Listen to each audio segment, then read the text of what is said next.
Polity polity के बारे में सिर्फ दो चीज़ों के बारे में जानना है और पॉलिटी सब्जेक्ट हमारा समाप्त हो जाएगा, है ना। पॉलिटी यानी कि पॉलिटी का अर्थ होता है राज व्यवस्था, और पॉलिटी में हमको ज़्यादा कुछ नहीं, सिर्फ राज के बारे में पढ़ना है और उसकी व्यवस्था के बारे में पढ़ना है और आपका टॉपिक कंप्लीट हो जाएगा। और इन फ्यूचर या आने वाले समय में अभी वर्तमान में भी पॉलिटी से बहुत सारे क्वेश्चन को उठाए जा रहे हैं, है ना। लगभग 10 से 15 क्वेश्चन पॉलिटी से आ रहे हैं, इसलिए पॉलिटी को पढ़ना और ही ज़्यादा इम्पोर्टेंट हो गया।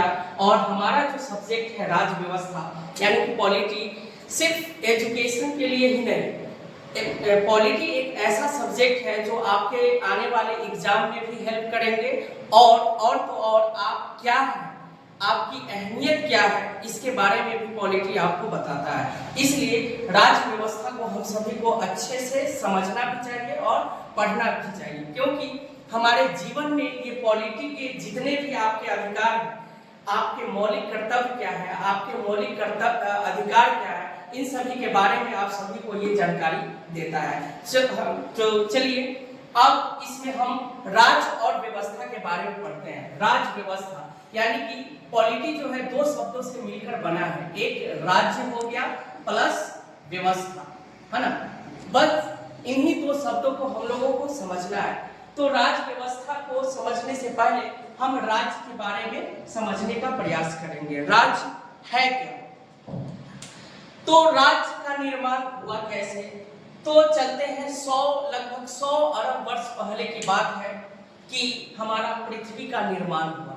हमारे सौरमंडल में एक घटना घटित हुई और विस्फोट हुआ। उस विस्फोट में बहुत सारे ग्रहों का निर्माण हुआ, उपग्रहों का निर्माण हुआ, बहुत सारे तारों का निर्माण हुआ। उसमें से एक अपना प्यारा सा ग्रह यानी कि पृथ्वी है, जहाँ पर जीवन की उत्पत्ति हुई और वहाँ पर जीवन है। हम सभी जानते हैं कि जीवन की उत्पत्ति कैसे हुई, तो ये अलग टॉपिक है, इसको अगले वीडियो में हम लेकर आएंगे। लेकिन अभी राज्य का निर्माण कैसे हुआ, तो हम सभी जानते हैं कि एक राज्य का निर्माण होने के लिए 4 तत्वों की आवश्यकता होती है ना। मुख्यतः 4 तत्वों से मिलकर राज्य का निर्माण हुआ। पहला भूभाग, दूसरा जनसंख्या, तीसरा सरकार, चौथा संप्रभुता। यानी कि इस राज्य को निर्माण के लिए ये 4 मुख्य तत्व, ये 4 मुख्य तत्वों से राज्य का निर्माण हुआ है। अब इन तत्वों को समझने का प्रयास करेंगे। यानी कि एक राज्य को निर्माण करने के लिए पहला इंपॉर्टेंट क्या है, भूभाग यानी कि जमीन का टुकड़ा होना चाहिए। ये एक जमीन का टुकड़ा ही रहेगा तब तो उस पर जीव जंतु या सारे जीव जंतु या हमारे ये जो कोचिंग संस्थान है या अन्य सभी जो जगह है, इसका निर्माण कहाँ पे होंगे, भूभाग पर होगा।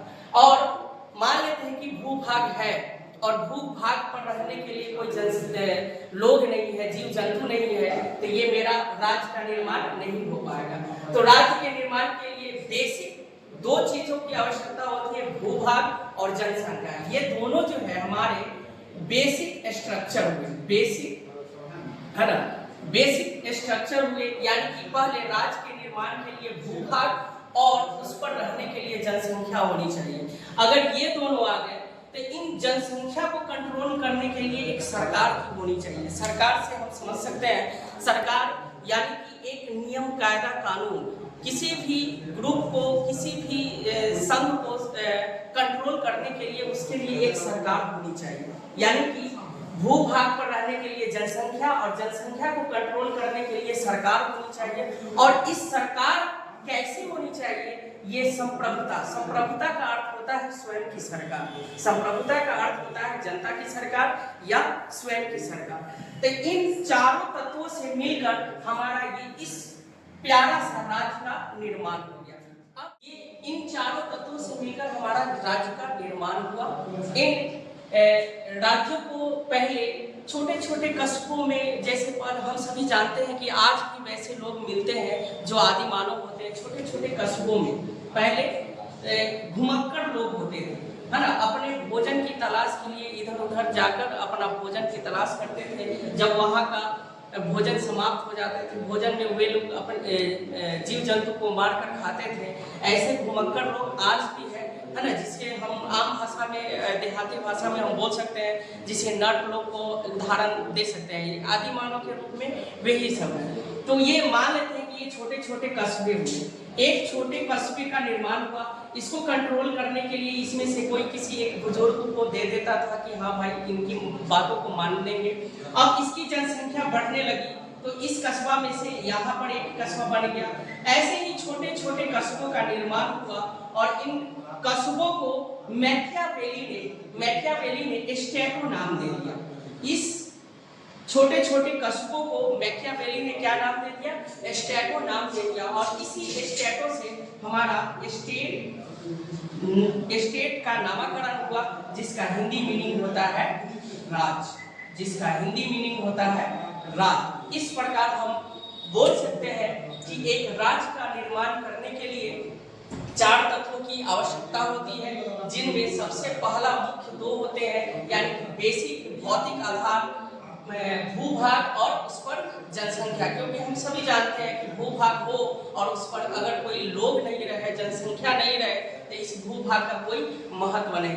बाय द वे, अगर भूभाग है, इस पर जनसंख्या भी आ गए और जनसंख्या को कंट्रोल करने के लिए कोई मुख्य व्यक्ति नहीं हो जो नियम कायदा कानून बताए, तो इस दोनों पार्ट का कोई महत्व नहीं रहेगा। तो इस जनसंख्या को कंट्रोल करने के लिए सरकारें बनती है।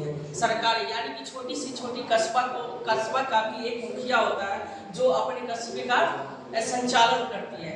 और आज के यानी कि प्रेजेंट टाइम में हम सभी बोल सकते हैं कि जो भी सरकार होती है वो कैसी होती है? संप्रभुता की। संप्रभुता का अर्थ होता है स्वयं की सरकार, स्वयं की सरकार, स्वयं की सरकार बोल सकते हैं या जनता की सरकार बोल सकते हैं, जनता की सरकार बोल सकते हैं।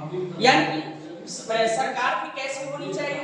हम सभी की, यानी कि जनता की सरकार होनी चाहिए। और सरकार किसको कंट्रोल कर रही है? जनसंख्या को। और जनसंख्या कहाँ पे है? भूभाग। और इन्हीं 4 तत्वों से मिलकर हमारा क्या बन गया? राज्य बन गया। आई होप दोस्तों कि आपको राज्य के बारे में सारी जानकारी मिल गई है। और मुझे नहीं लगता है कि मतलब इतने अच्छे एक्सप्लेनेशन के साथ मतलब एक्सप्लेन के साथ मैंने बताया, और इसमें कुछ याद करने वाली कोई बात ही नहीं है। क्योंकि राज्य को निर्माण करने के लिए हमको कितने चीजों की आवश्यकता होती है? मात्र 4 चीजों की। पहला क्या? भूभाग। दूसरा का जनसंख्या। तीसरा क्या हो जाएगा? सरकार। और सरकार भी कैसी होनी चाहिए? हमारी होनी चाहिए, अर्थात जनता की होनी चाहिए। चलिए, आपको वीडियो अच्छी लगी हो तो इस चैनल को सब्सक्राइब करेंगे, लाइक करेंगे, और जल्द ही हम आपको व्यवस्था के बारे में वीडियो बनाएंगे। और आप सभी, आई होप कि आपको अच्छा लगे और इसको पढ़ेंगे, अपने दोस्तों में शेयर करेंगे। और इन पॉलिटी सब्जेक्ट को सिर्फ एग्जाम के व्यू से नहीं पढ़ेंगे, पॉलिटी सब्जेक्ट को आप पढ़ें, समझें और अपने जीवन में भी उतारें। Thank you.